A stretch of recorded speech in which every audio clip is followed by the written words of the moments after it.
सुन ले, ये स्टेज पे पड़ा हुआ लोटा ये अक्कासी करता है तमाम महमूद खानों की, तमाम परवेज खटकों की और उन तमाम दगाबाजों की जिन्होंने 9 मई के बाद खान का साथ छोड़ा है। ये तुम्हारी असली शक्ल है, ये तुम हो। और हमेशा आवाम ने लोटों पे लानत भेजा है, एक दफा फिर लानत।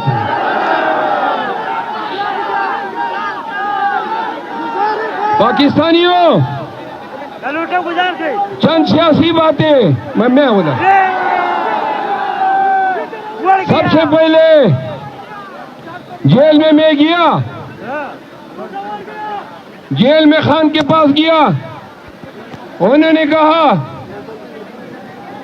खान के अल्फाज सुने, आपके लिए पैगाम है। उसने कहा अगले हफ्ते किन किन जिलों में जाओगे। जब मैंने बाजवड़ का नाम लिया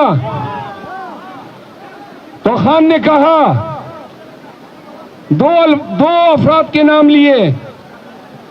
आज मैं इस जलसे के रूह से उनको खिराज तहसीन पेश करना चाहता हूं।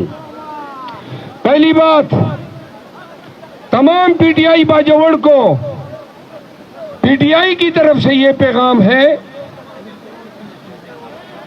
कि आप सब ने सियासत में, इलेक्शन में मुत्तहिद रहना है, एक मुट्ठी रहना है,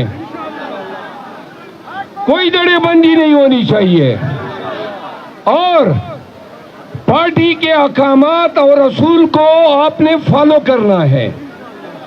जो पार्टी का फैसला है वो खान का फैसला है, तो लिहाजा खान के फैसलों से इनहिराफ नहीं होना चाहिए।